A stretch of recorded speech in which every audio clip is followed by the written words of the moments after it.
Hey everyone, my name is Cryptic D Athena, and I just had the pleasure to read One Piece chapter 1044, The Warrior of Liberation.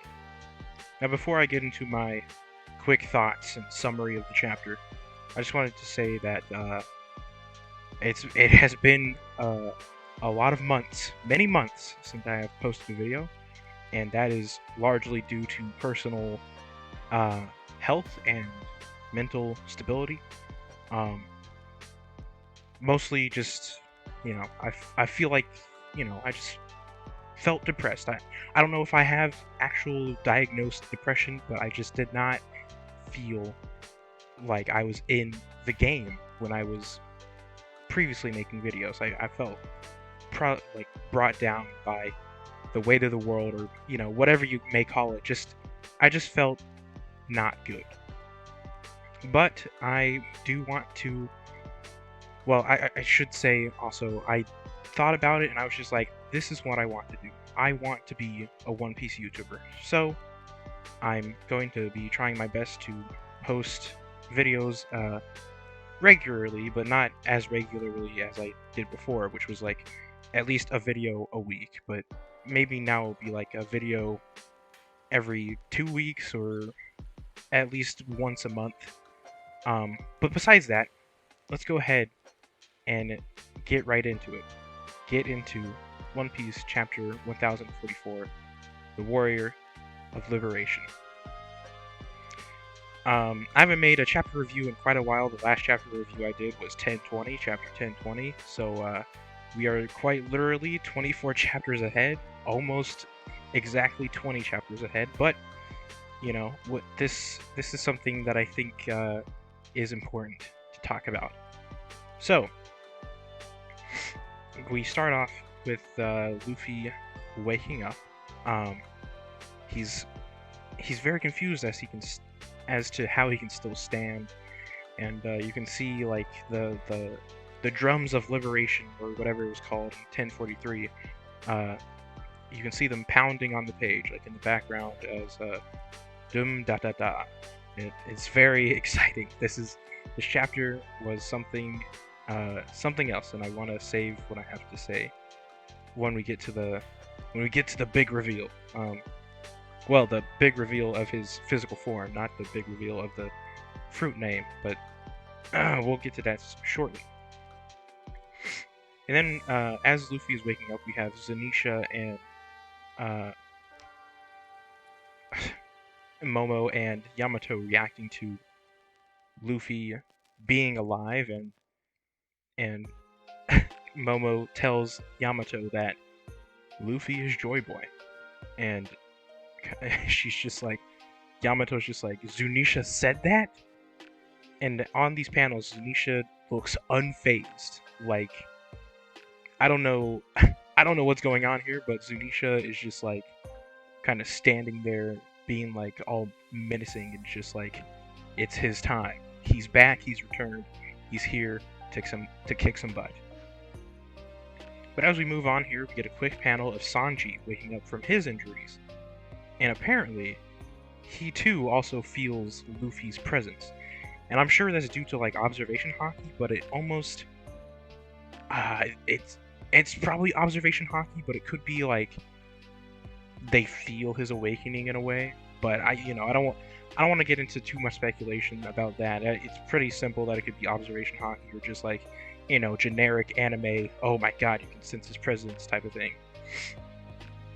Because as we continue following here, we also have Kid and Law, and also, oh man, this name escapes me. The small blue-haired old dude, that guy. He's also reacting, and he says, "Is that Sir Straw Hat?" And as we continue here, Marco can also feel the presence of Luffy as well, and he tells Nami and, oh no, Nami and, oh man, it's been a hot minute since I've seen the names said. But the little girl that's theorized by Randy Troy to be the daughter of Orochi, that girl. They're both reacting to Marco telling them that Luffy is still alive. But then we move on to the next couple of panels of the Gorosei discussing the Gomu Gomu no Mi. And they are their conversation is very interesting. I think people are gonna do like whole videos about this conversation alone. But the big reveal for this conversation is that Luffy's Gomu Gomu no Mi is actually a zone devil fruit. A zone devil fruit that is actually a mythical zone, the human fruit model Nika. And that is something that is something else. That is going to be very interesting as we continue here. According to the Gorosei and according to this first translation that we have here, its users gain the body gains. Oh god, excuse me, I'm just too excited here. Its user's body gains the property of rubber in combat. They're supposedly only limited by their imagination, putting smiles on faces, far and wide. They are the embodiment of the warrior of liberation, Sun God Nika. Awakening exponentially strengthens their rubbery body, and they have even more freedom. It is allegedly the most ridiculous power in the world. Now, when I first read that, I was like, oh, so that's why people were just like, oh, so his rubber fruit is not all that special. It's a pretty stupid power, like stupid as in ridiculous. I don't know if ridiculous is a synonym of stupid. Let me just, type this in real quick. Ridiculous synonym. It's absurd, it's comical, it's funny, hilarious, humorous, risible,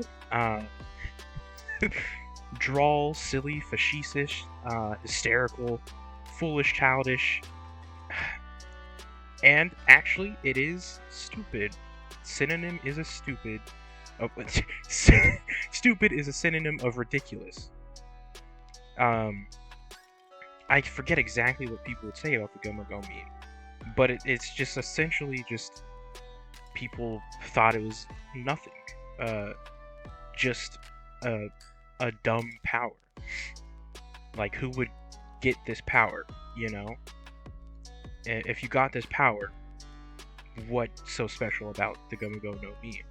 But it's now just like, oh, so that was like foreshadowing. That was like foreshadowing before foreshadowing was a word. No.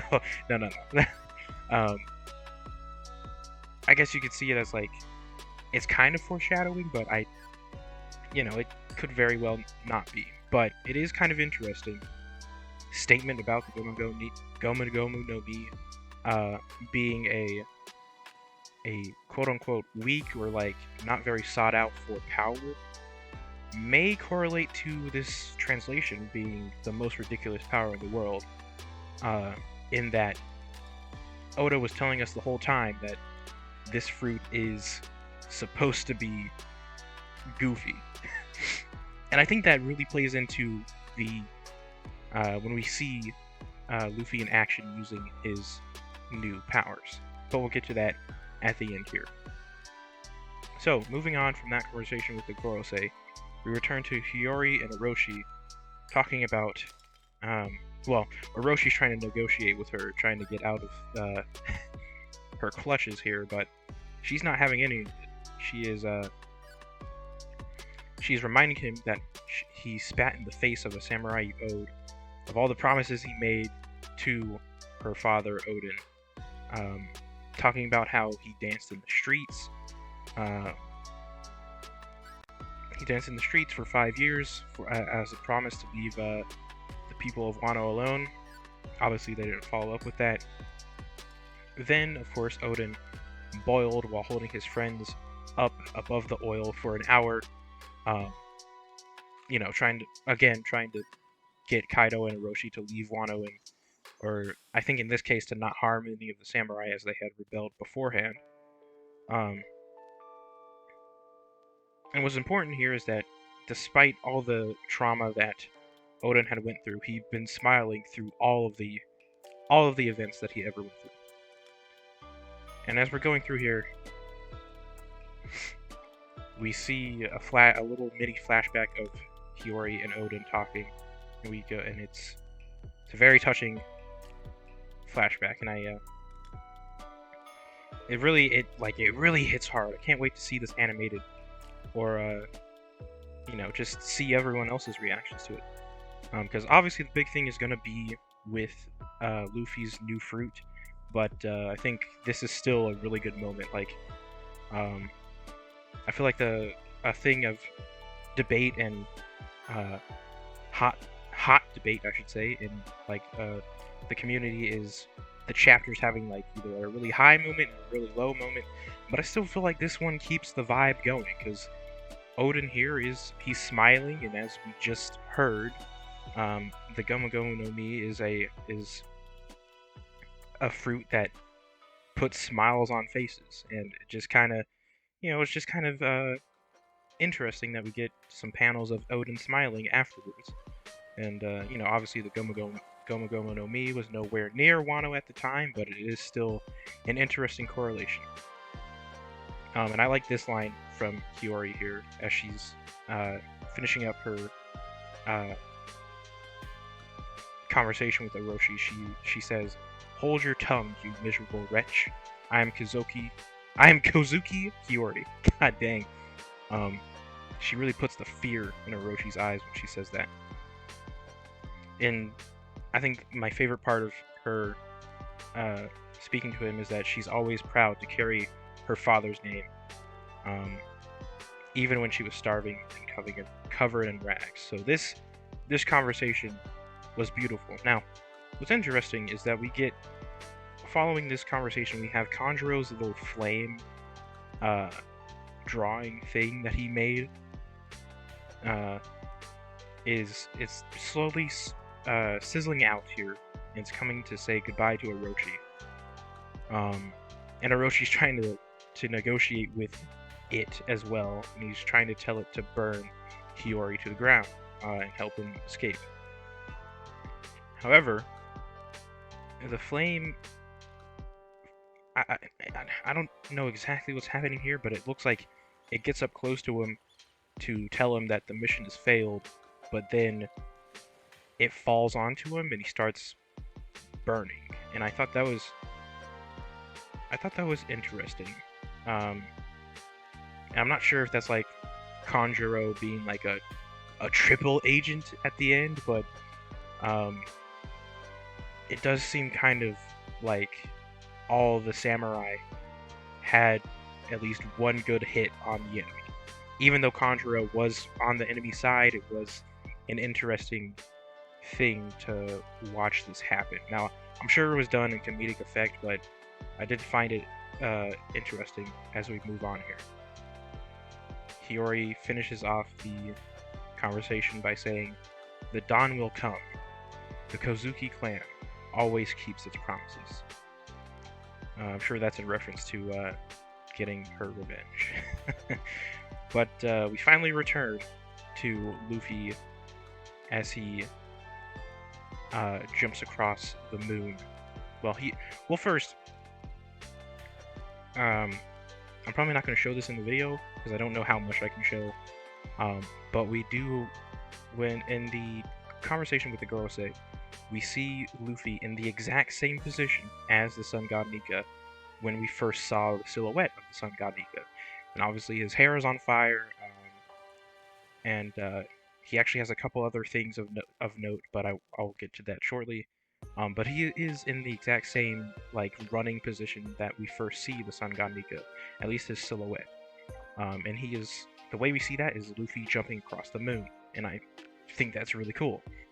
And as we return to him, he's still up in the air and near the moon and in front of it. And he's talking to himself, and he feels like he can do anything. Anything's possible, and he feels like he can fight for a bit longer. And he specifically says that this is his peak power, and he calls it Gear 5th. Whether that be translation being wrong, or like this is what it's actually going to be in the future. That this is his gear fifth, what he calls gear fifth, I think is going to be a hot topic for debate in the One Piece community, because from what I can tell, when he says that this is his peak, and the way that the girls say we're talking about it, and the way that that it's being presented to us in the story, is that this new transformation is his awakening. So whether he calls it gear fifth or awakening doesn't really matter. I think it will be eventually realized, or Oda will come out and say gear fifth and awakening are the same thing. Luffy just calls it gear fifth because Oda wanted to keep the themes of the gears. But that's neither here nor there. I think it's important to note that Luffy himself claims that this is his peak. So, at least for his Devil Fruit, right? Because I feel like Haki can still grow and blossom, but this specifically, this new awakening, this Gear 5th, is his peak for the Devil Fruit. And after this panel of him talking about his Gear 5th, we see Kaido rampaging on the live floor. He quickly realizes that Luffy is using his Conqueror's Haki to knock out everyone else on the floor.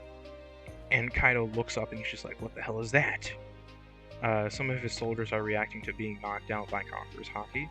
And then a gigantic fist comes out of the hole from the roof, grabs Kaido, and pulls him out. This was freaking me out, because the following panels, we see Kaido with some cartoonish eyes leaving his body as he's being pulled up from the floor. And I'm just like, this is insane. This is amazing. I love this.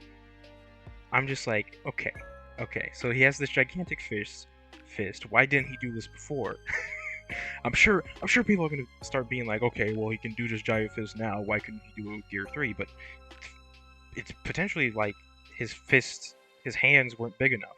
But now it's kind of crazy. And as we continue here, he is flexing.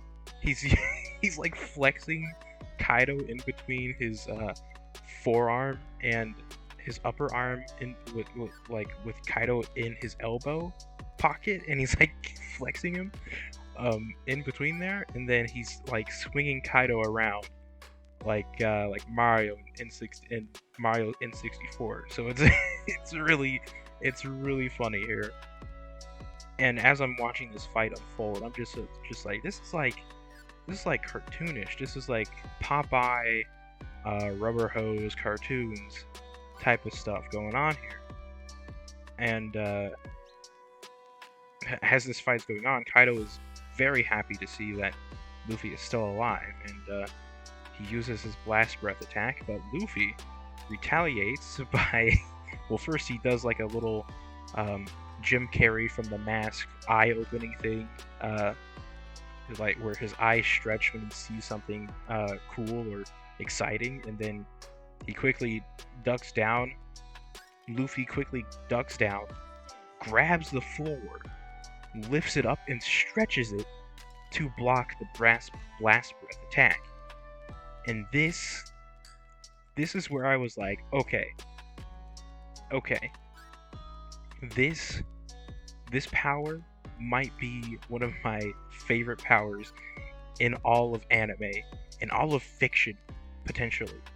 I'm a big fan of Rubber Hose cartoons and just like goofy slapstick comedy. And this, although it is a serious fight in that this is like everyone's on the line here, but as you go through these panels, when you eventually see it is exciting to watch all this cartoony nonsense going on. And I'm just like, oh, so we're like bringing it back.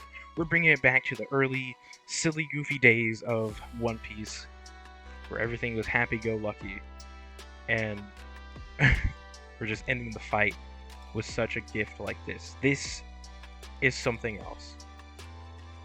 And as we end off the chapter here, Kaido says, sorry about that idiot from before. I didn't want to win like that. And Luffy says, don't sweat it. Now let's finish this. This is a special moment for One Piece right now. This is one of the greatest moments in One Piece history. I am excited to see what happens in the future.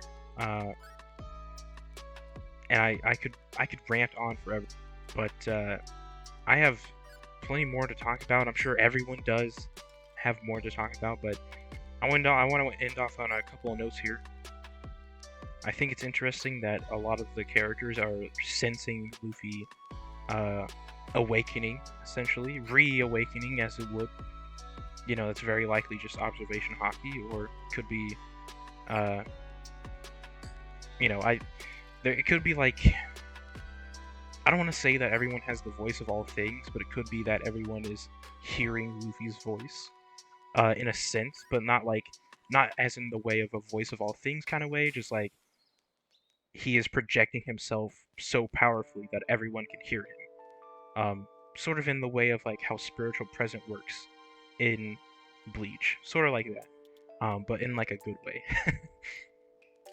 And then the next thing I want to note is the Gorosei's conversation about the Gum Gum fruit. I think this whole thing will be a topic of debate in the One Piece community. Maybe not necessarily like a hot, like this is right and this is wrong kind of debate, but like a, yeah, I agree with that, and I can also see like why this is happening and all this and like all that. I can see that kind of happening with this, and it is going to be an interesting time to continue with the One Piece community and this particular conversation. Another thing that I gather from this is that if it's a mythical zone, why does it act like a paramecia?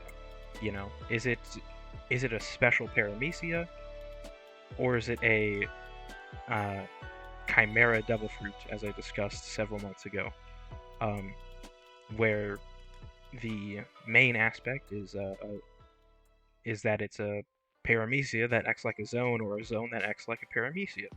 And I think it's the latter, actually. I think it's a zone that acts like a paramecia. So in that sense, it is technically a special paramecia. However, I think, what was it? I don't remember exactly what I said in the video, but the special, what I coined as chimera devil fruits, the ones that we've seen, none really fall under, like, zone being the main thing. It's usually that zone is the secondary thing. But if zone is the main thing about this fruit, paramecia is the secondary, then this kind of fills out the triangle of characters, or the triangle of devil fruits that we have seen that have special characteristics. And if you want to see my thoughts about special devil fruits, you can go back to that video. I'll have it linked at the end there, at the end of this video, and you can all check that out. I may even update it because I don't remember exactly what I said, but I think it's going to come back into relevance as we continue here. Following that, the other note is that this fruit is the most ridiculous power in the world, with, according to the translation, being that the power is only limited by their imaginations, and it puts smiles on faces far and wide. That's an interesting power set. It's not really like